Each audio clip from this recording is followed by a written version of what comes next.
Thanks for coming. We've got a good crowd tonight. Our groups keep getting bigger and bigger, so welcome and come back and see us next time. We are, Andy and Rachel and I and Willen are part of the Estes Valley Watershed Coalition. And if you don't know much about us, we do, well, in 2014, we established ourselves in order to repair all the damage in the 2013 flood. So that meant reshaping the rivers so they wouldn't get washed through, so they didn't meandering again, and with the planting along the river, repairing areas. Now we are concentrating on fire mitigation. So we're working with a lot of, we get grants from a lot of agencies, both federal, local, and state, to do our work. In 2014, we got $5.4 million. So we keep going, and but a lot of the grants that we apply for require matched funding. So that's where you all come in with your contributions. Thank you. And that helps us pay for operating expenses, our staff, 1.5. So anyway, thank you for coming. Keep coming. I'll tell you what's happening. Our talks are every month, but next month we have field trips. We're coordinating with the Estes Park Garden Club. So we have a wildflower hike on July 10th at Lily Lake. So you can look for our, that's done by Karen Edwards. And she's a skilled interpreter of wildflowers. August 7th is a tundra hike led by Marlene Boardman, who is the one who writes all the wildflower books that you can find in the bookstores.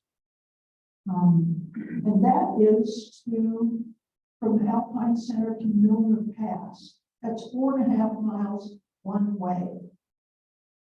Lily Lake is about, what, less than a mile maybe. The one that just got postponed was another tundra hike. Turns out there's no wildflowers yet. And there's snow. So that's going to be rescheduled. But that one is at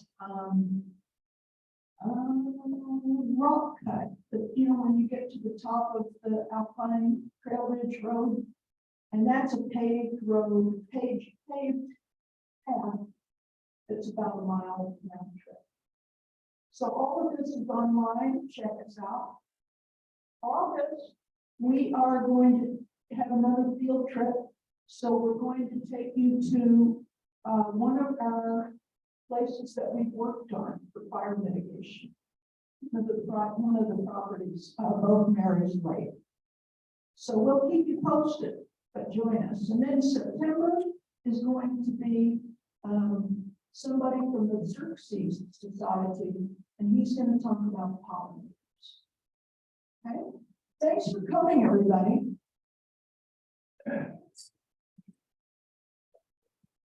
Thank you, Celeste. My name is Rachel Ames, and this is my husband, Andy Ames.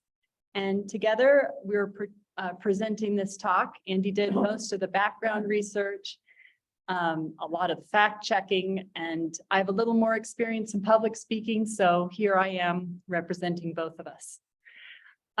We've been bear advocates for about 8 years now. We started in Boulder. We lived there for over 30 years, and bears didn't used to come into town very much until about 2015 or so, and then they came by the dozens almost. And that's right around the time Estes Park was having a lot of issues with bears. That's when the wildlife ordinance was passed. And so we started learning about bears. And in 2016, we got a house here and started getting involved with a bear education task force. And Andy's also a bear sitter. And in Boulder, what a bear sitter does is when a bear comes into town and gets scared and runs up into a tree, it's really nice to have that bear stay in the tree during the day so that it doesn't get into trouble, it doesn't scare somebody, it doesn't get hit by a car.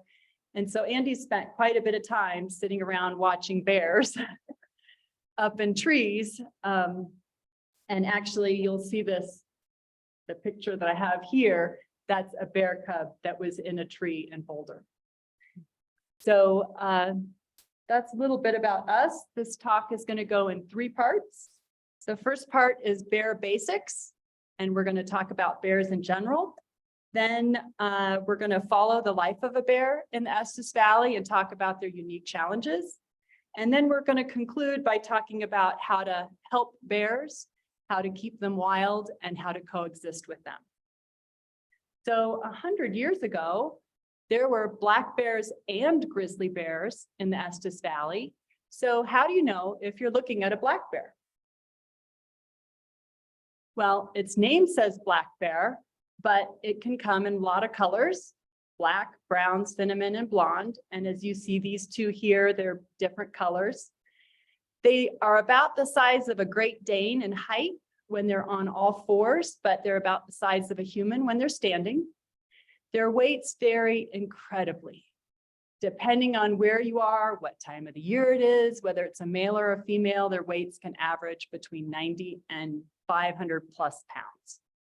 In Colorado, males usually weigh around 275 pounds and females weigh about 175 pounds. But in Rocky Mountain National Park, they found that they weigh quite a bit less, more like 220 for the average adult male and 150 pounds for the average adult female. The cubs are about half a pound at birth. And when you think about that, that's about 1/200th of the size of its mother. Compare that to a human baby, it's about 1/20th. So pretty small at birth. They're about 10 to 15 pounds by early summer, and their weight can range quite a bit from 15 to 160 pounds by fall. Females typically mature at 4 to 5 years, males a little bit later than that, and Estes Park bears later than that even. Their lifespan is usually about 10 years because there's a high mortality when they're cubs, also if they're in human areas or if they're hunted, but they can live quite a bit longer than that. So where can you find a bear in the United States? They can really be found in any forested area throughout the United States and throughout North America. They do best in places that are mixed coniferous and deciduous, so forests with moist meadows. They really like aspen areas or deciduous tree groves. They really like forest edges where they can have cover, but then they can also have meadows. They really need dead and down trees, again, for cover and for insects. And they need a lot of soft and hard mast. And so soft mast are things like fruits and berries. So apples, crab apples, all sorts of berries, choke cherries, service berries, Oregon grape. Those are all considered soft mast. Hard mast is nuts and seeds. So you can imagine an acorn here is super important for the diet of a bear. Lots of calories in this. Hickory, beech nut, and some of those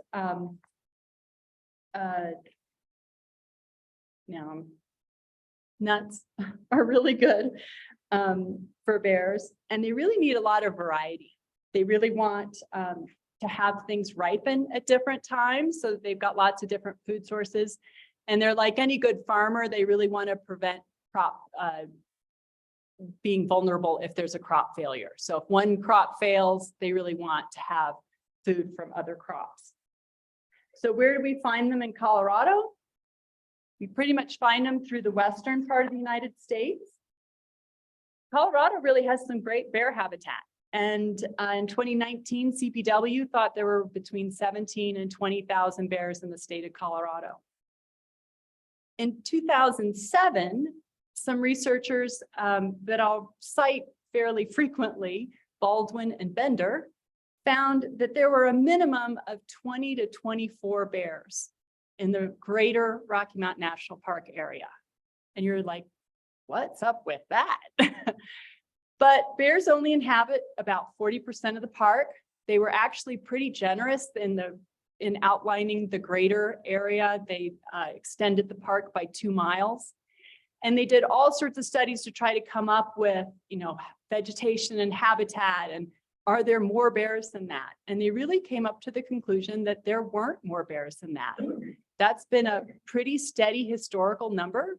And so there really just aren't very many bears in this area. One of the reasons that this habitat is marginal is that we have a really short growing season. Even in the Estes Valley, it's only about 100 days. Our rainfall is pretty low. It's under 20 inches. And we don't have acorns. And that's a really significant difference between us and places like Durango.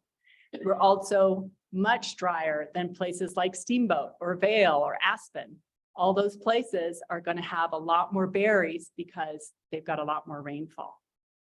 So the home ranges of bears in Colorado is pretty big. A female will traverse an area that's about 20 square miles, and a male will roam around a range that's about 40 square miles. That can definitely change depending on the season or the food availability or whatever. But to give you some context, if you go from about Lumpy Ridge to Chile Camp and from the marina to Fall River entrance, that's an area about 40 square miles. And so their home ranges do overlap quite a bit. A male might have a range that has several females that overlap in that area, but those are some of the lowest densities or highest home ranges of any bears around. So let's now look at black bear abilities. And you can see that bears are opportunistic omnivores. And that's a great way to sort of describe them. Everything that they possess, every skill or every ability that they possess comes down to helping them find food. They don't have very much time during the year to find it. So they've got incredible senses of smell. Their eyesight is pretty similar to ours. They're super agile. They can climb trees and swim. They're really quick. If you watch males duking it out, they're kind of like sumo wrestlers. They've got super sharp claws, but they don't have a thumb. So they have 5 fingers, and between their 5 fingers and their tongue, they can usually be pretty dexterous. They're really strong. One of the ways that they find food is they rip apart logs and move rocks. They're thought to be quite intelligent. They've got a big brain size compared to their body size. We all know they have unbelievable memories, and they can find food sources year after year. They're super good at generalizing. So if they find food in a car and they find out how to open that car door, they're going to check every car. If they know that houses with decks have food, then they're going to check every house. In fact, maybe even if it doesn't have a deck, they'll check it. They're really creative. They're really great problem solvers. It's been quite a journey to find a bear-resistant trash can because they'll be very tenacious and work at solving problems. So the next thing we're going to talk about is communication. We've talked about how bears have really big home ranges. They're pretty solitary because there's no real advantage to them living in a group. And so how do they communicate? Well, most of their communication is done through what's called chemical signaling or scent marking. And that means rubbing on trees. So you'll often see, videos of them rubbing on a tree. They'll pee, they'll poop on the trail or wherever, they'll scratch or make claw marks. And even their foot pads have a scent. And now I realize that I haven't told you about all these pictures that I've had up there. Should I have stopped and gone back? Oh, there's the cub. Okay, no. Okay, remind me to tell you about the pictures that I have here. I've taken most of them. So scent marking is important when they can't see their person they're wanting to communicate. But if they're close up, they'll stand on their hind legs, they'll pop their jaw or chomp or woof or bluff charge or swipe or huff or moan or do all sorts of things. One of the things that I found really interesting is that when they've been scared and they've escaped a scary situation, that's when they huff. So you'll hear, and that's them saying, oh my gosh, I can't believe I just survived that. So most of their communication is geared towards avoiding conflict. They really want to live in peace. They will sort of tell each other, how they're doing, I'm the dominant one here or whatever. And then they also will signal to see whether they're ready to mate or something like that. So those are their main reasons for signaling and their scent marking. A bear, having said all that, a bear may defend its space or its cubs or its food. So that's all of these behaviors. You can say, oh, the bear is just scared, but if it's defending its space or its cubs or its food, it's best to keep your distance. So now that we know a little bit about bears in general, let's talk about the year in the life of a bear. For bears around here and actually anywhere, springtime is the start of their year. And it's always really exciting to see the first signs of bears in spring. These are some tracks that we found throughout the years. When they emerge from hibernation, it's usually about late March to early May. They've been hibernating for about 5 or 6 months. And I don't know about you, but Estes is pretty stark in March, April, and even May. And so they emerge, it's kind of harsh conditions. There's not a lot to eat. They're looking pretty ragged. This is a mother and her 2 cubs. You can see they're shedding. They're just lounging around. Those first couple weeks when they emerge from hibernation, their hormone, let me backtrack a little bit. Males emerge first. Females usually come out a few weeks later, and females with cubs will come out a few weeks after that. They've lost 20 to 30% of their weight in hibernation. So it's not an easy nap, but it has kept them alive.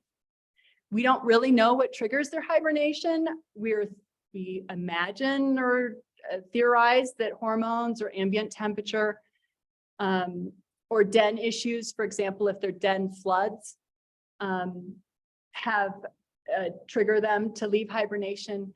But really, hibernation is about energy balance. And so if it becomes more advantageous for them to be out and being active than it does for them to be in hibernation, then they're going to come out. The first couple of weeks is called walking hibernation, and they have reduced metabolism still. They don't eat or drink much. This is actually called hypophagia. And they're still using their fat reserves. And then they've been not eating or drinking or urinating or defecating for 5 or 6 months. And so all of the material that they've collected by licking their paws, their paws regenerate. So they'll lick their paws. And when they stir or arouse in hibernation, they might lick their fur and get some bedding in their mouth. And all that stuff, their intestines regenerate, all that stuff gets stuck in their colon. And so they have what's called a fecal plug. And so one of the first things they do when they get out of hibernation is they expel that fecal plug. Then their metabolism starts to kick in and their noses go in overdrive. One of the favorite foods that they like at this time of year is carrion. A lot of animals have died over the winter and they're really good at finding those animals. If a mountain lion has cached something, they're really good at finding that too. Other than the carrion, their diet is mostly grasses and newly emerging vegetation. It's roughage. They're still losing weight at this time. There's just not enough calories for them. They're definitely roaming a lot. They're scoping out food sources. And there's a lot of scent marking. Who made it through hibernation? How did they fare during hibernation? Lots of communication. So by early summer,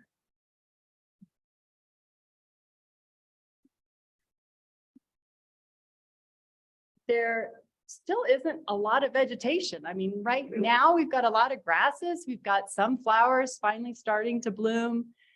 These two bears were photographed in June and they're just kind of wandering around. Protein is pretty important and they sort of make the most of it by scavenging or actually hunting deer and elk fawns. During those first couple weeks or even first couple days when the deer and elk are, when the fawns and calves are just hiding, if a bear comes across one of those, it'll definitely take it. This is also the time of year when there's not a lot to do, so they kind of take care of all their errands. So cubs disperse and mating individuals will look around and try to find a mate. And so there's a lot of what's called straddle marking. And if you Google it and look at a video, it's pretty silly. But they basically take a tree about as high as this tripod, and then they walk over it and pee as they're walking over the tree. And you can imagine that the tree bends, and then they get a nice stream of pee all the way up the tree. And it lets everybody know, hey, I'm looking for you. So, so that's one of the things that they'll do to find a mate. For a male, he's going to roam a lot and he might lose another 20% of his weight during this breeding season, which is really phenomenal on top of what he's already lost during hibernation. But we all know that for elk, the rut is really energy consumption. There's a lot of weight loss during the elk rut, and bears are no different. So peak breeding time is right about now. It's late June, early July. The female's in estrus for a couple weeks, but she allows mating only for a couple of days. And it's believed that they have what's called induced ovulation. And that basically means that she doesn't release an egg until she's already found a mate. So they do a lot of mating, make sure that egg is fertilized, and then they both go and try to find somebody else to mate with if they can. In an area like Estes, that might not be very possible, but they are promiscuous. She will have that egg, it'll be fertilized and it'll develop for a little bit, but then she does what's called diapause or delayed implantation. And this is just such an incredible mechanism by which bears can make sure that they prioritize the life of the mother and the survival of the species, and they don't waste any extra energy that might not come to fruition. So that egg matures into that blastocyst phase.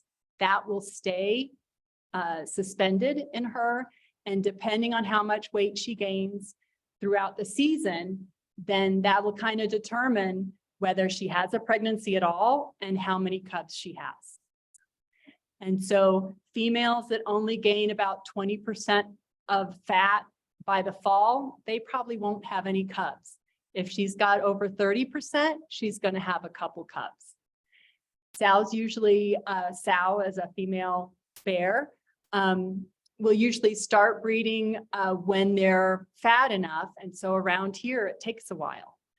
And this is the way that if she's not fat enough to even make it through hibernation herself, then she hasn't wasted any energy at all bringing a baby up. And also, if you can imagine, can you imagine if she had like a gestation, like most animals around, like coyotes or whatever, maybe 60 days, then she's got young cubs at the same time that she's trying to gain all her weight. Like that would be just impossible.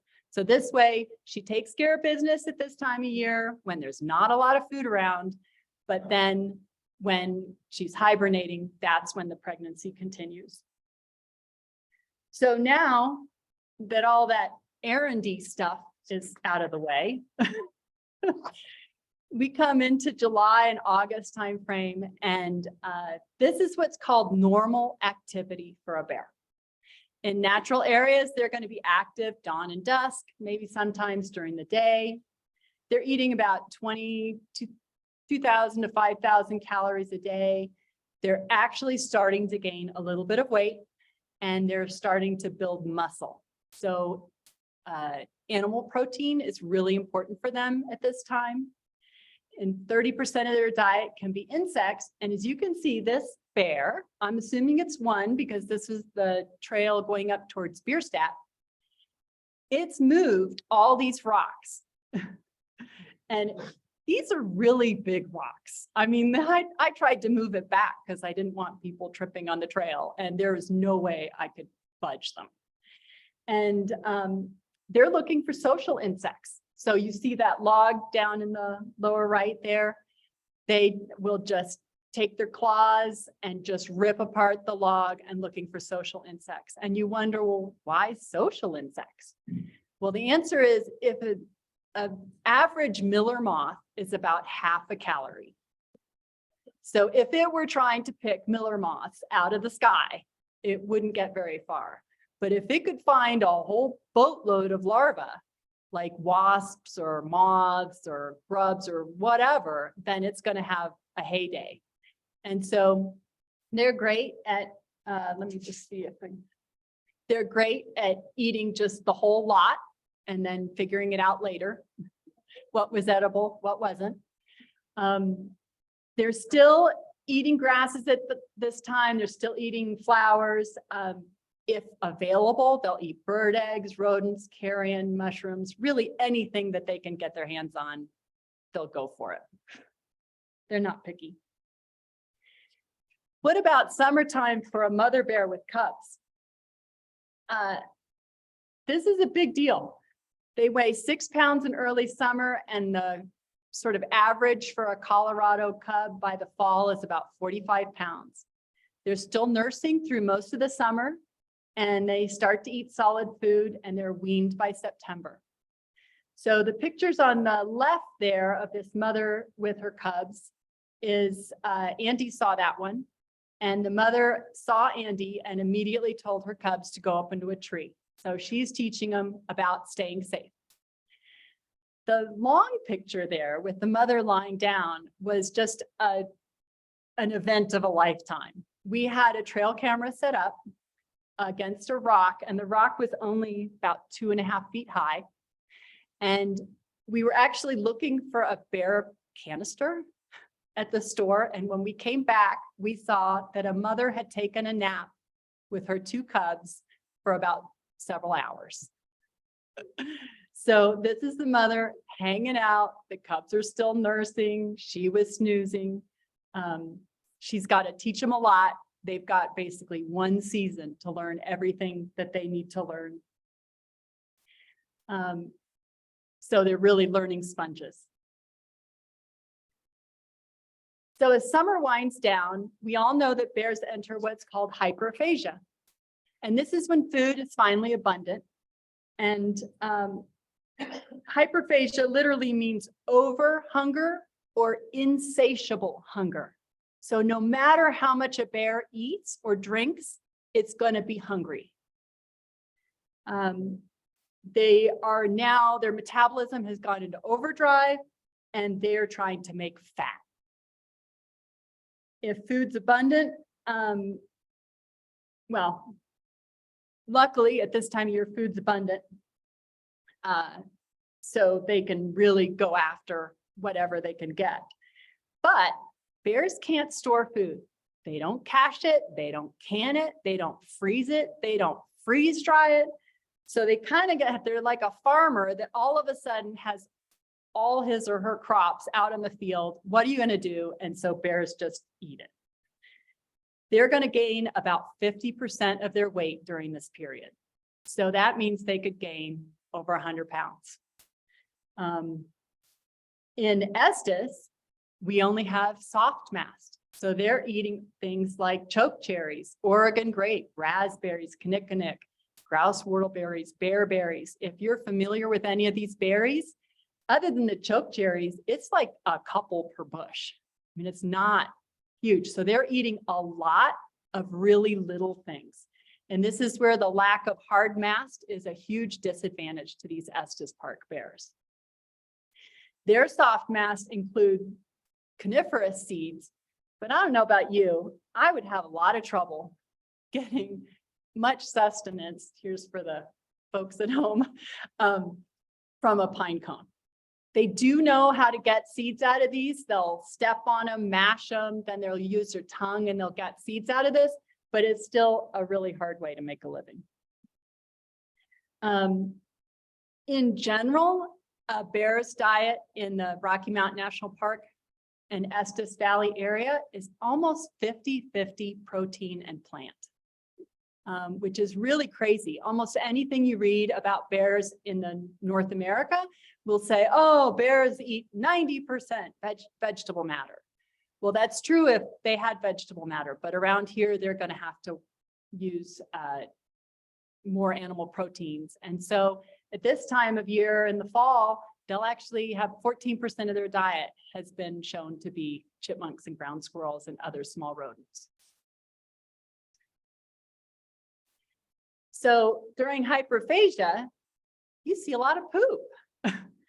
This is kind of how we know about what bears eat, but this is such an inexact science because what shows up in their poop is what didn't get digested. And so if there's a part of an animal or an insect or something that really got well digested, it's not going to show up in their poop. And it's, well, Andy and I both love this cartoon, Food, Not Food. This really pertained to our dog, but this kind of pertains to bears too, because they'll just eat anything and whatever is sort of not digestible, they'll just let it go. So this first picture there with the snow shows a rose hip, and you can see, well, there's a tiny rose hip here. The rest, the other two on the right there, you can see how many choke cherries they eat. Those pits are poisonous, but they can deal with them. Just let them go through. You don't see that they actually eat a lot of Oregon grape. There was a study in Rocky Mountain National Park where they actually planted bear poop to see what actually was in it. And they found that a majority of this poop that they analyzed in the Bear Lake area was from Oregon grape. And then the bottom one there on the left is actually a bear from Boulder. And that bear was going into Boulder to get apples. So that's the soft mast that they can get around here. So that's kind of the end of their season. What to do now? Most deer and elk and other ruminants can actually sustain themselves off dried vegetation. They have 4 chambers in their stomach, and so they're actually able to sort of keep themselves going. I wouldn't say thriving, but they keep themselves going through the winter. But bears, they don't have that. And when their vegetation's gone, they're kind of out of luck. So this slide just has so much information, but we'll sort of gloss through it. Torpor is a general state of lowered physiologic activity. So depressed metabolism, depressed heart rate, depressed respiration, and lower body temperature. That can be variable. That's a really general term. So hummingbirds do it for an hour or two, or maybe overnight. Same with bats, but it can be much longer too. So it's the broad general term. Then you have what's called true hibernation, and that's when it's a state of minimal activity and metabolic depression. So that's like chipmunks, ground squirrels, marmots. That's what we think of when we think about how their body temperature goes almost to ambient. They, their heart rate goes really low, respiration goes really low. That can last months, but they do need to arouse every 7 to 10 days. And that's to keep their limbs alive, because all their blood pools in their body and their core. And so every 7 to 10 days, they're getting up. Some of them will eat and drink and defecate during this time, urinate, say sort of their digestion is still going a little bit. It all varies, but their reproductive system is not active at this time. So they're not having babies. Bears are sometimes considered super hibernators, and they do have a reduced metabolism, heart rate, respiration, but their body temperature doesn't lower by that much, only by about 10 degrees. And so their hibernation can, again, vary from a few months to 7 or 8.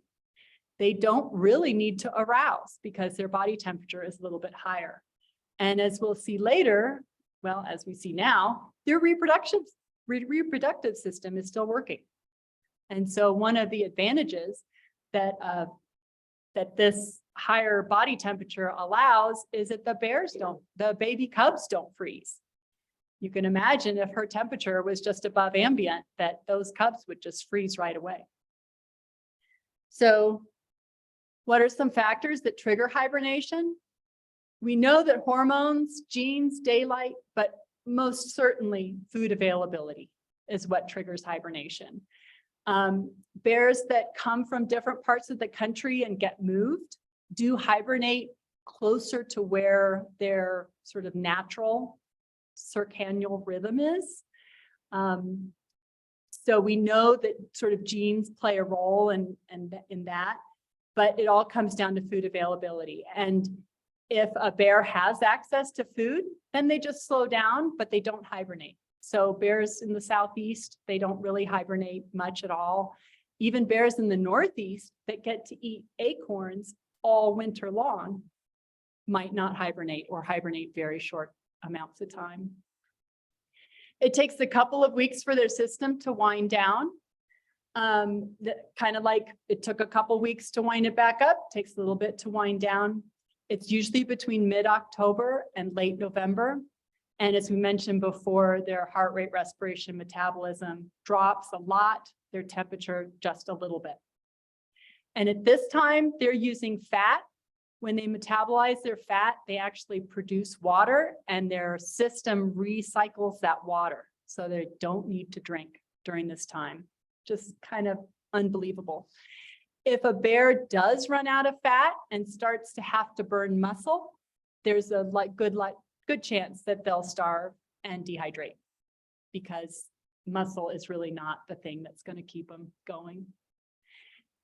This is a map that the researchers, Baldwin and Bender, produced. I don't know how well you can see it. Maybe Andy, you can show a little bit, but bears around here, down around 10,000 feet. It's the north and east facing slopes. They really like steep slopes.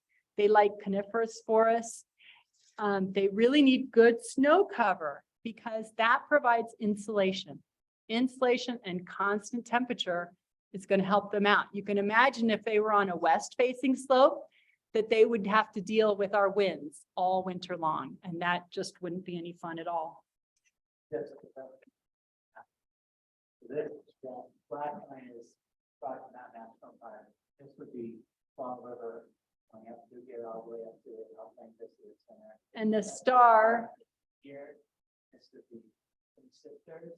This would be Allen's Park right down here, and Spruce Canyon. Spruce Canyon would be up here.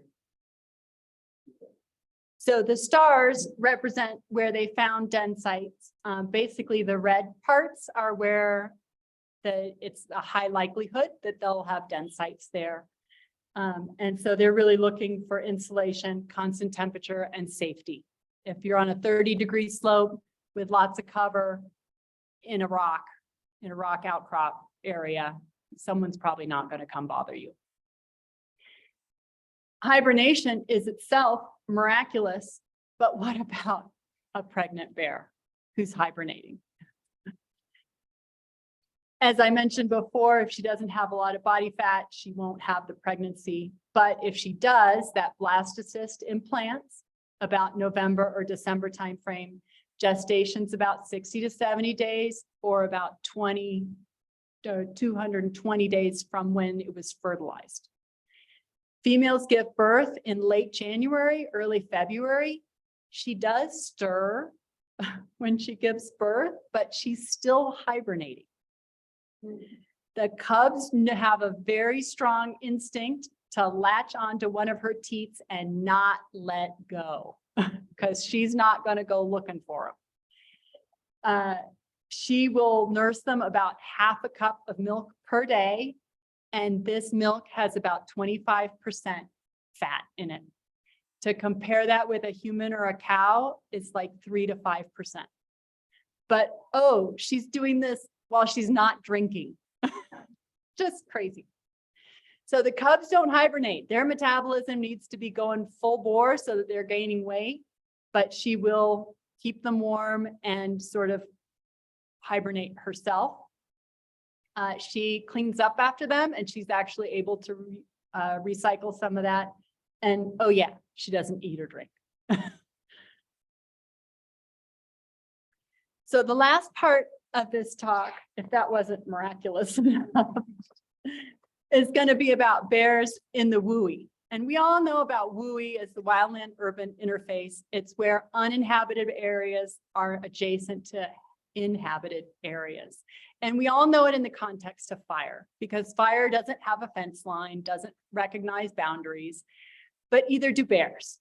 And so bears in the Estes Valley, or actually the Estes Valley is itself all in the WUI. Like there's really any part in Estes, it's very easy for a bear to go from their wild area to any place in town or any place else around here. So as long as food is available, bears will come. And so this bear was photographed in 2015. And this is kind of what started all for me and Andy. This bear was one of about 5 that we saw that night, and it was in a dumpster that had medical waste. And it was eating gloves and not syringes, but it was eating all sorts of really not edible things. And in those days, and actually even now, that picture's more recent, that's a bear-proof trash can that wasn't locked securely, and the bears just come and they rifle through it. So bears that come into town are much more likely to die, either from a vehicle accident or ingesting something not edible that they can't expel. Electrocution, if they get scared and run up a power pole, they can get electrocuted, and they're more likely to interact with a human.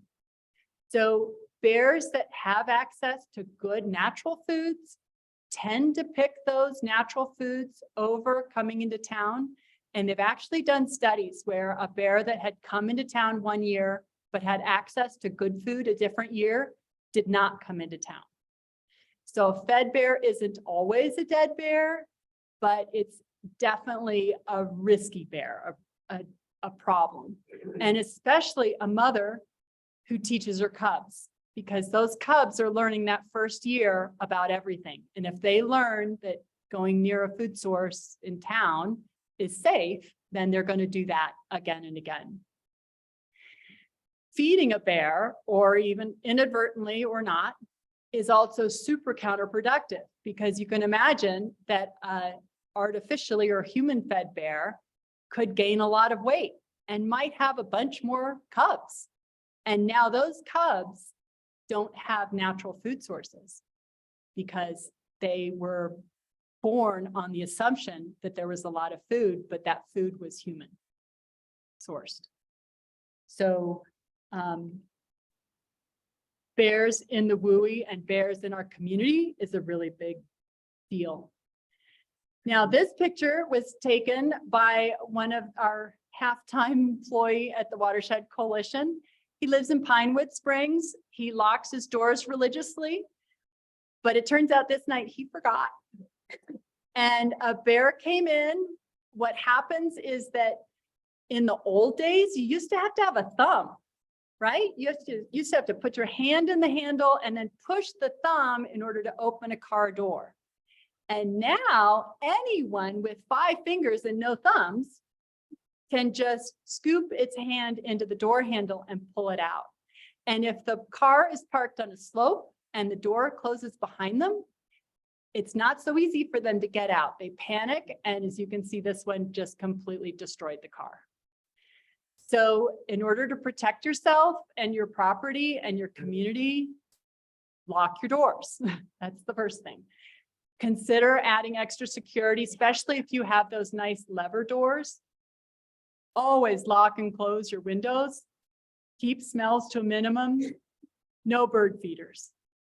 The amount of reward that a bear gets by getting into your bird feeder is phenomenal. You can imagine a cup of choke cherries or a couple teaspoons of bird seed. And what that bird feeder does, whether it actually gets into the bird feeder or not, is it brings the bear close to your home. Well, now that it's close to your home, it smells your grill and what you had for dinner last night and what's in your refrigerator. And all of a sudden, if you leave a door open, because, oh, screen doors are for flies. So it's going to walk through your screen door. It doesn't think anything of a fence because it's ripping logs all day long. You know, so your fence isn't a barrier. Even a garage door might not be a barrier. It doesn't really recognize those as barriers, and it's smelling good food, and it's in this state of just insatiable hunger. So other steps you can do to keep bears wild is, again, removing attractants, proper storage. If you have bear issues, or even if you don't want to avoid them, I didn't go over this in the last slide, but electric mats are really effective, and so are electric fences. A lot of people say, well, haze the bear, make it feel unwelcome. Well, you know, I can put up with pot banging all day long, but if I step on an electrified mat or touch something electric, that bear will run away and it will not come back. So some places actually offer them for rent in the Tahoe area. We're not quite as sophisticated here in Colorado, but hopefully the day will come when you can even rent one of these, but you can definitely set one up. I have an example of what's called a cigar plant, and that has been an excellent attractant for hummingbirds and doesn't attract bears. For those of you that still feel like you need to feed your birds, this is a gray-headed dark-eyed junco, and they are notorious seed eaters. They live all winter in the Estes Valley eating on seeds. But I don't know how well you can see, but those are midges. That's insects. When they're breeding, they need insects. So they're not going to come to your feeder anyway. So bird baths are really excellent. And one of the big things with dealing with bears in the WUI is that it's a community problem. I may do everything right, but if my neighbor has let a bear in its house because they didn't lock the door and the bear got in and got a reward, that bear is going to try my house. And on the one day that I might forget to lock it, I've now got a problem. So it really takes a community effort. And I've heard so many people say, oh my gosh, I learned my lesson. That bear broke into my house. I won't leave my windows open again. But that bear also learned its lesson. And so as a community, it's really important for all of us to gather together, make sure that we advocate for bears. Bear ordinances work very well. And if you talk with the CPW or people that deal with bears, both in Boulder and in Estes, they will tell you that the bear ordinances, it takes a couple years, but they absolutely work and they reduce human-bear conflicts. And one of the challenges with that is in Boulder, they made the bear ordinance and the trash ordinance really for west of Broadway. And so bears are now moving east to where the food is available. In the Estes Valley, we're actually doing really well for the wildlife ordinance here. But guess where bears are going? They're going to Drake, Allen's Park, all the outlying areas, because there's not as much enforcement or ordinances in those communities. So if we're gonna live with bears as a state or as a community, we really need to work at doing these wildlife ordinances throughout the area, because if the attractant's there, that bear will come. And it's never problem bears, it's only problem humans. So I think that kind of concludes our talk. I flew through it, but we do have time for questions. Does anyone have any questions, comments? Yeah. You said something about reminding. Oh, yeah. So I took most of these pictures. I think I did end up telling you. This is another trail camera picture here with a mama bear, and you can see her cub is running right behind her. And then You that, can see the different colors too. yeah, even a mother and a cub. And then you can see the lower right, that was the bear that that was one of the cubs. So that's a yearling cub that had just finished hibernating with its mom, and it's just waking up slowly, getting its cup of coffee, and then pretty soon it's going to disperse. So, One thing. yeah, so for the people at Zoom, the question was just about my pictures. One thing I just wanted to emphasize that Rachel alluded to is that bears have a very low biotic. So they're reproducing much later than most animals are in life, especially here in the Estes Valley. And, they can have their first birth not until 5 to 7 years old. And they're only breeding every 2 to 3 years. So it's not a lot of cubs coming from one bear. And so it does kind of emphasize how every individual bear is. So let me repeat that for the people on Zoom. What Andy, and thank you for reminding me, I did sort of allude to that, but bears have a very low reproductive rate. They're not breeding until they're nice and fat and mature. And so that could be around here, maybe 6 years old. They're breeding every other year. They can breed until they're about 15. There's actually a documented case of them breeding to about 18. But every bear is super important. They're just got a really low reproductive rate. So every bear is important. Yeah. Does the bear ordinance only refer to garbage? What is the bear ordinance? In Estes, the bear ordinance says that you need to hang bird feeders inaccessible to bears April through November, and you have to secure your trash. And there's a lot of reasons to think that that's kind of a weak bear ordinance, because even having that bird feeder there, even if the bear can't get to it, it's now still really close to your house.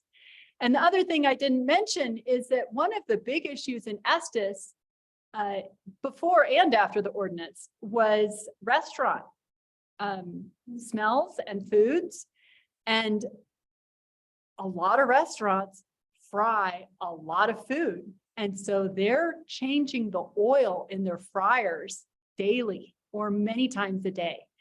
And there's no daily pickup of oil around here. So that oil sits in a drum waiting for the pickup. And there are some students from the Worcester Polytechnic Institute that actually did some work in the Estes Valley to try to figure out how to deal with our bear issues. And they found that restaurants that didn't secure their oil very well had a lot of issues. And that securing your oil and other, trash was super important. So yeah, securing your trash and not attracting or not feeding the wildlife is usually in a bear ordinance. Going back to that last question, the other challenge with the Estes Park ordinance is that it only applies to the town of Estes Park. And as you know, there's a lot of residents in Estes Valley that are outside of the town. And so those aren't affected by that.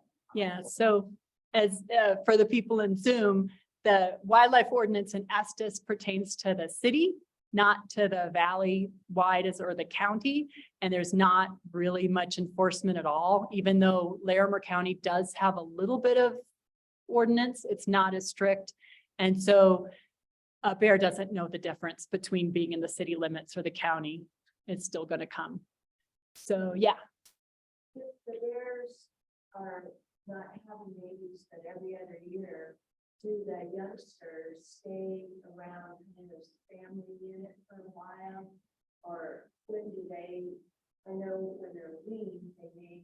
Yeah, so they will hibernate with their mother that first year. So they will spend a full year plus almost 18 months with their mother. And so they are inseparable from the time they're born in sort of January, February, all through that next summer. They'll hibernate with her, learn how that works, keep each other warm because the babies don't have near as much fat that they can lose. And then when they emerge that next year, they're almost a year and a half old, and that's when they'll disperse. The males tend to disperse a little further. The females tend to stay a little bit closer to the mother's home range. But then they're kind of on their own. So they don't really stay as a family unit after that dispersal because she's now looking for a mate and then trying to get fat enough to carry that pregnancy. So a Zoom question first, and then I'll get to you. I have a question.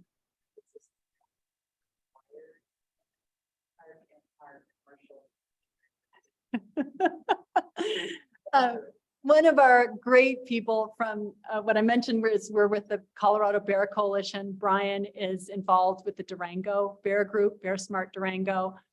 And in Estes, bear-proof trash cans are, I know in the county, they're not required if you put your trash out in the morning. So I don't think they're required in the S. Does anyone else know? No, I think that it just says that if you leave your trash out overnight, that you have to have a bear resistant trash can, which is another weakness of our ordinance. We are thrilled that it got passed. Don't get me wrong, but we can improve on it for sure. So question. How can I ask a question?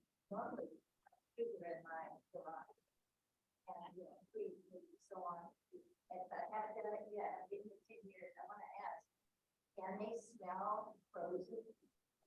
I don't know. You know, I didn't go into the smell very much because I don't know how you test a bear's sense of smell. You know, do you put a apple core and then see when it perks its ears up or whatever? But if a bear has gotten a food reward Ask about the from different somebody colors. else's garage that had a freezer, it will definitely break into your freezer. And so I don't know whether the bear smelled the food from your freezer. That picture that I showed from Evan, he had an apple core in his car. Now, is that really worth breaking into? Turns out that many of his neighbors had had their cars broken into that were completely clean. And in the Estes Valley, or especially in the Estes City, they will go through every single brand new rental car, whether there's food in it or not. So I don't know whether it smells your freezer, but you want to make sure that it's good and secure. Like don't leave your garage door open. Right, especially, yeah, that's Rachel was saying, that the bear can see that freezer, garage door is open, they'll go right for it, whether it can smell it or not. Another Zoom question. How many cups do they? Oh, great question, because I didn't even write it down. In general, a first-year sow will have 1 cub. Usually she's not big enough to have more. If it's a full-grown female, she'll usually have 2. They say they can have up to 5, but I'm guessing in Colorado, 3 is really the max that they can handle. And it's usually 2. And the mortality rate is really high, like 50%. So for those young cubs, it's pretty dangerous time. But thank you for that question. Yes, that is another cause of mortality. So starvation is one. The cub survival is highly dependent on the condition of the mother. If she's kind of on the edge, then she's probably not producing milk that's going to have them grow as well. She's probably dealing with her own nutrition, maybe not showing them as much or giving them as much. But another big cause of cub mortality is another male that might think, well, if I kill these, then maybe I can get her pregnant this year. Yeah. Very interesting. I'm curious if it's ever been at a school district. It sure can be. It has not been, but yeah, it definitely can be. It was a lot of work, but now that I've done it. One more question. How is it part of the forest campground? What country campgrounds? Wilderness campgrounds as far as 30 years? So for the front country campgrounds, they've been slow to put in bear boxes. That was not really through their fault, but with Rocky Mountain Conservancy, they, I think, are getting almost all of the campsites fitted with bear boxes, and that is much better. There are groups that go around and try to educate visitors on, storing their stuff, not putting it in their car, putting it in that bear box. The backcountry sites, I know that they give people the riot act about a bear canister. And in the old days, you might remember that they would tell people to hang those canisters. They now say that they really, they don't require that or even recommend that because the bear is just going to climb the tree and then break the branch or something. So now they have canisters that the bear can actually smell the food in. So it's not airtight, but the bear can't get into it. So it's like a little tub thing, and they roll it around, they play with it, whatever, but they just can't get to it. So that's what I know about that. Another Zoom question.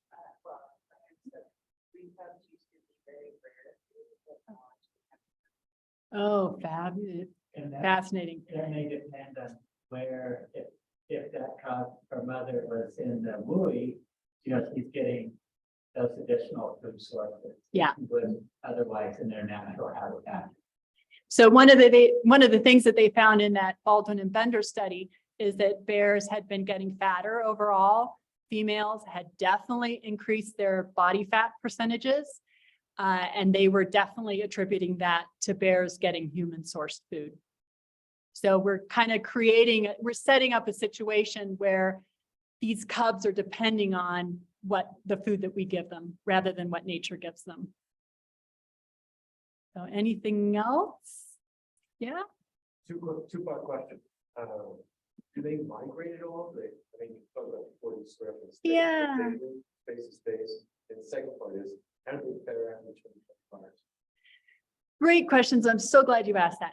So yeah, so bears don't really migrate in the sense that the elk are migrating down to Loveland and stuff like that. During mating season, their home ranges will definitely expand as they're looking for mates. If there's a bad food year, their home range definitely increases. And a bear that gets relocated can find its way home. So in that sense, they don't really migrate, but they sure can travel. In terms of the floods or the fires or even climate change, the conditions that are most conducive for bears around here, like the best thing that we could give bears in this area is rain. They can deal with the altitude, they can deal with harsh winters, but they need food, and food is really dependent on rain. And so the fires actually opened up a lot of areas where there's unbelievable vegetation, and bears love aspen shoots, that growing, emerging vegetation. They eat those catkins. So the fact that we've now got acres and acres of new aspen, and if you go through there, there's raspberries and choke cherries, there's tons of bushes in there. That's going to be fantastic for them. I'll just elaborate on that a little bit. In terms of the migration, they will do some seasonal migration, because they're always looking for the emerging vegetation. So as you know, that's going to be progressing during the season, so they'll move up with as the vegetation grows, but then they'll have to come down as those fruits are ripening in the fall. You know, they'll ripen first in the low elevation. They'll have to come back down and start that process over. That's one of the reasons why they have such large home ranges. They have to cover a lot of ground to get the various vegetation. And then in terms of fire can be a huge benefit for bears. Because as Rachel was saying before, you've got down trees is really important. Now those trees won't really attract insects necessarily that first year, but as they start to rot, it'll attract more of those social insects, ants and things like that. So we'll get bears actually more food sources in those areas. And then since it's cleared that overstory, it opens up the understory for more vegetation for like the berry crops will increase after a fire, but not necessarily that first year, but in subsequent years after that. So did people on Zoom hear that? No. Okay, so I'm going to repeat for the Zoom people. Bears do travel up and down in elevation throughout the year. They, start out low because that's where the grass is greenest, but they're just like elk. They're going to go up as the vegetation emerges up. And so they'll travel up, then they'll travel back down as the vegetation dies off in the high country. They'll come back down, take advantage of all the berries that have ripened down. And then when they want to go hibernate, they go back up. So they do some sort of seasonal migration just in elevation. And in terms of fire, that first year is kind of hard on them because they've lost a lot of vegetation. But in the years subsequent, those down logs, the down trees, that's going to attract insects. You already see it in Fern Canyon where there's a ton of woodpeckers in there because all those trees have insects. And then all that emerging vegetation comes in after a fire. So Celeste? Do you think that bears tend to go to the same hibernation site they used previously? They do not. It's possible a bear may use the site they used previously, but usually they don't go to the same site. They'll find a new site. It's possible that they could at some time, but usually it's a different site. So as for the people in Zoom, they don't have site fidelity. They don't come necessarily back to the same site, but if it's a good site, it might be used by a different bear or maybe the same bear, but it's not a thing. Yeah. Give a picture of what a bear den looks like. I've never seen a bear den. You've now seen all my bear sightings. I'll tell you a funny story still on the rock. So I'm still- Wait, come here because Stand up. I don't want to have to repeat it for the. Okay, so you people in Zoom are going to find out about a bear den. Okay. So just stand right here and talk about it. Okay, you guys can hear me. Okay, so I'm a rock climber, so I'm rummaging around rocks and trees all over Estes Park. So I've seen two bear dens. One is across the road from Mickey's Steakhouse. The other one is when you're going to go above Mary's, the lodge. There's a bear den up there. And at first, I did not know what a bear den looked like. So this is a really funny story. So there was a dog. They're not supposed to have dogs in Rocky Mountain National Park. Someone had a dog, and I thought that this dog was scratching underneath this boulder, and it was making a horrendous mess, dust everywhere. And I was like, get out of that boulder, you're making such a mess. And so I walked up there, I was gonna try to grab the dog, and lo and behold, I'm like, that's a very big dog. And I was like 5 feet away from this animal, which turned out it was a bear. And I was like, oh, that's a bear. And so I just kind of walked backwards. And then when I stood back about 20 yards from what I was witnessing, you could clearly see what it was. So it was a boulder that the bear had dug out underneath. And there's a big pile of dirt in front of it, surrounded by trees. had no idea what a bear den looked like before that. So, if you see a big pile of dirt in front of a boulder where it's clearly been dug out, don't go in there. So the exact same thing as I'm looking at Reese Lake Lodge, there's a big boulder up there on the hill, so not too far above where the trees have been taken out. But it's very clear, it's a big boulder, big huge pile of dirt from underneath the boulder, great warm place to hide out. And so that's the only bear dens I've seen. They probably are grass piles and amongst trees and everything, but if you go around boulders, there's a big dugout, don't go in there. And I'm so glad you told that story, because that's another advantage of a bear's temperature not lowering too much, is that they can wake up if some unsuspecting climber comes in. Not that you've got it out, but yeah, if something is going to come investigate them, they are able to wake up pretty quickly. And, So and I think you had mentioned, Rachel had mentioned before, but bears in Rocky Mountain National Park, bears generally have rock dens. Now, other places, they could be denning in a large tree. We really don't have probably trees big enough for a bear to den in, but they can also den in the base, underneath the base of a down tree. And in some places, they may just den under a bush. And if you're far enough south, like in warm areas of the country, they may just build a nest actually on the ground. And then the other thing that the Bender and Baldwin study pointed out, and other studies have done it too, is that bears that do get a large portion of human foods, they will then closer to human sources. So these bears that you had found probably had been feeding in the Marys Lake area or in the Fall River area, and just, you know, didn't want to go that far to den. And they usually den for a shorter period of time also. and one thing I didn't mention before is that I did mention that bears don't have to hibernate, but females do den. They do have to den because they have their babies in dens. Do they nest with anyone particular? Not particularly. Their fur, if you, I guess they do. Yeah. Between the two of us, we know most answers.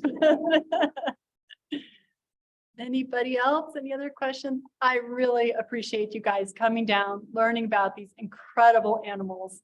We are so thrilled that you guys are interested in them. We just love them and really want to keep them safe. And thank you again.